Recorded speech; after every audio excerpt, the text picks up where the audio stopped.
Breaking news. YS Sunitha AP సచివాలయానికి వచ్చారు. హోంమంత్రి అనితను కలిశారు. వైఎస్ సునీత సెక్రటేరియట్లోని 2వ బ్లాక్ ఛాంబర్లో మీటింగ్ జరిగింది.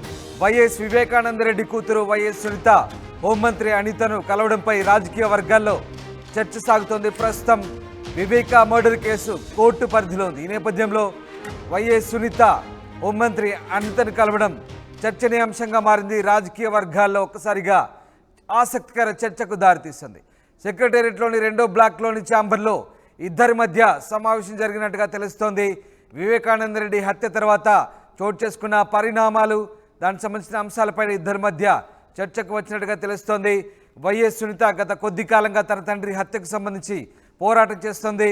ప్రస్తుతం వివేక మర్డర్ కేసు కోర్టు పరిధిలో ఉంది. ఈ నేపథ్యంలో హోంమంత్రిని వైఎస్ సునీత కలవడంపై రాజకీయ వర్గాల్లో ఆసక్తికర చర్చ సాగుతోంది. ఇవాళ సెక్రటేరియట్లో హోంమంత్రి అనితను కలిశారు వైఎస్ సునీత. మా సీనియర్ కొలీగ్ కృష్ణమోహన్ జైన్ అవుతున్నారు. కృష్ణమోహన్, వైఎస్ వివేక హత్య తర్వాత కొత్త ప్రభుత్వం ఏర్పడ్డాక వైఎస్ సునీత హోంమంత్రి అనితను కలిసింది. ఏ రకమైనటువంటి భేటీ సాగింది? ఇద్దరి మధ్య ఎలాంటి అంశాలు చర్చకు వచ్చాయి? ముఖ్యంగా వివేక హత్య కేసుకు సంబంధించి హోంమంత్రికి ఎట్లాంటి విషయాలు చెప్పింది వైఎస్ సునీత? ఎస్ రామ్దాస్, మొత్తం మీద అయితే క్యాబినెట్ సమావేశం కంటే ముందు కాసేపటి క్రితం హోమ్ మినిస్టర్ అనితకి వైఎస్ వివేకానంద రెడ్డి కూతురు వైఎస్ సునీత వచ్చి ఆమెను కలిశారు. ఇద్దరు భార్యాభర్తలు ఇద్దరు కూడా వచ్చి ఆమెను కలిసిన వారిలో ఉన్నారు. వాళ్ళు నేరుగా హోంమంత్రి దగ్గరికి వెళ్ళారు. ఒక రిప్రజెంటేషన్ కూడా సునీత ఇచ్చిన పరిస్థితి క్లియర్గా తన తండ్రి హత్య కేసుకు సంబంధించి గతంలో ఏం జరిగిందో మొత్తం డేటా అంతా ఉంది. ఇప్పటికే దానికి సంబంధించి కోర్టులో కొంత విచారణ జరుగుతున్న నేపథ్యంలో ప్రభుత్వం సైడ్ నుంచి ఆ విచారణ కావచ్చు, ప్రభుత్వం చేపడుతున్న ఏదైనా విచారణ సిబిసిఐడికా లేకపోతే సిబిఐకి ఇస్తారా అనే అంశాలకు సంబంధించిన వ్యవహారం మీద కూడా కొంత మీరు సహాయం చేయాలి. ఈ వ్యవహారాన్ని ఏం జరిగిందో మొదటి నుంచి మీరు పూర్తిగా తెలుసు కాబట్టి ఈ వ్యవహారంలో మీరు నాకు కొంత మద్దతు ఇవ్వాలని చెప్పి కోరినట్టుగా సమాచారం ఉంది. అయితే ఈమె కూడా చాలా సున్నితంగానే ఆ సునీతకు స్పందించారు. నేను ఇదే వ్యవహారాన్ని ఇప్పుడు క్యాబినెట్లో ముఖ్యమంత్రి గారి దృష్టిలో కూడా పెడతాను. ముఖ్యమంత్రి గారు మీరు వచ్చి కలిసి వెళ్ళారనే విషయాన్ని కూడా నేను ముఖ్యమంత్రి దృష్టిలో పెట్టే ప్రయత్నం అయితే చేస్తాను. సో ముఖ్యమంత్రి గారు డెసిషన్ ఏ విధంగా ఉంటుంది, ఆయన ఏం చేయబోతున్నారు అనే దాన్ని బట్టి మిగతా అంశాలు ఉంటే ఏ విషయాన్నైనా సరే మీరు నేరుగా ఎప్పుడైనా నన్ను వచ్చి కలవచ్చు అని చెప్పి సునీతకు అనిత హామీ ఇచ్చిన పరిస్థితి అయితే ఉంది. ఈ నేపథ్యంలో మొత్తం కూడా క్యాబినెట్ అంశం కంటే కూడా ఇప్పుడు ప్రధానంగా దీని మీద చర్చకు దారితీసిన పరిస్థితి ఎక్కువగా ఉంటుంది. సునీత ఏం చెప్పింది అనితతో అనేది ఇప్పుడు పెద్ద చర్చ జరిగింది. అయితే దాదాపుగా 2-3 నిమిషాలు లోపల ఉన్నారు, విషయాన్ని చెప్పే ప్రయత్నం చేశారు. ఒక రిప్రజెంటేషన్ కూడా వాళ్ళు అందించిన పరిస్థితి అయితే ఉంది.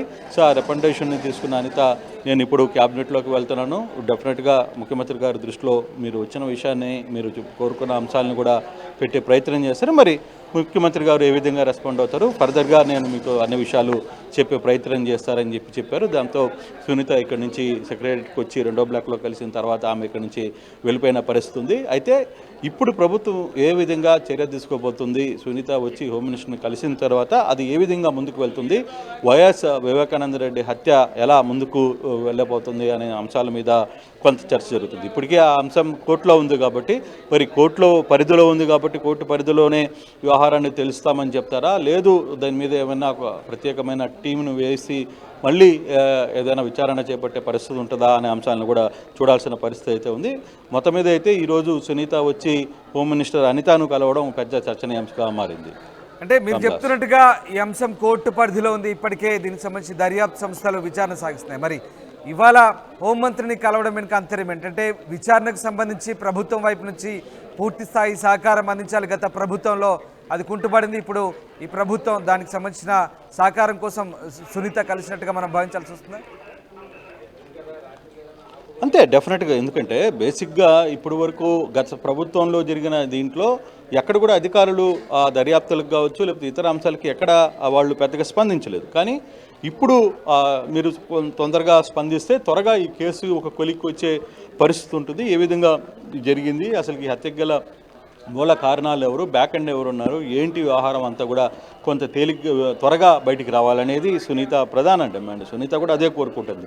తన తండ్రిని ఎవరు చంపారు, దాని వెనకాల ఉన్న సూత్రధారులు ఎవరు, ఎందుకు చంపాల్సి వచ్చిందనే అంశాలని త్వరగా బయటపెట్టండి. ఇప్పటికే దాదాపుగా 5.5 సంవత్సరం అయిపోతుంది. ఇవి 5 సంవత్సరాల పాటు ఒక మాజీ ముఖ్యమంత్రి తమ్ముడు మర్డర్ జరిగాడు, తర్వాత ఒక ముఖ్యమంత్రికి సొంత బాబాయ్ మర్డర్ జరిగినా కూడా ఈ వ్యవహారాన్ని బయటికి తేల్చలేకపోతున్నారు. సో ఈ ప్రభుత్వంలో అయినా సరే ఎంత త్వరగా వీలైనంత త్వరగా ఈ వ్యవహారాన్ని తేల్చాలి, నిగ్గు తేల్చాలి అనేది సునీత ప్రధాన demand. Ramdas. Right, yes, thank you Krishnamohan. YS Sunitha AP సచివాలయానికి వచ్చారు. హోంమంత్రి అనితను కలిశారు. సెక్రటేరియట్లోని 2వ బ్లాక్లో ఇద్దరి మధ్య మీటింగ్ జరిగింది. వివేకానంద రెడ్డి కూతురు వైఎస్ సునీత హోంమంత్రిని కలవడంపై రాజకీయ వర్గాల్లో చర్చ సాగుతోంది. ప్రస్తుతం వివేక మర్డర్ కేసు కోర్టు పరిధిలో ఉన్న నేపథ్యంలో ఆమె హోంమంత్రిని కలిసి ఏ విషయాలు చెప్పారు, హోంమంత్రితో ఎలాంటి డిస్కషన్ చేశారనేది ప్రస్తుతం హాట్ టాపిక్గా మారింది. అయితే ఆమెకు మెమరాండం కూడా ఇచ్చినట్టుగా తెలుస్తోంది. తన తండ్రి హత్య కేసు సంబంధించి పూర్తి స్థాయిలో దర్యాప్తును కోర్టు పరిధిలో ఉన్నందున గత ప్రభుత్వ హయాంలో కాస్త కుంటుపడింది. ఇప్పుడు ఆ దర్యాప్తు సంబంధించి వీలైనంత త్వరగా సహకరించాలని, ప్రభుత్వం తరపు నుంచి పూర్తి సహకారాన్ని అందించాలంటూ వైఎస్ సునీత కోరినట్టుగా తెలుస్తోంది.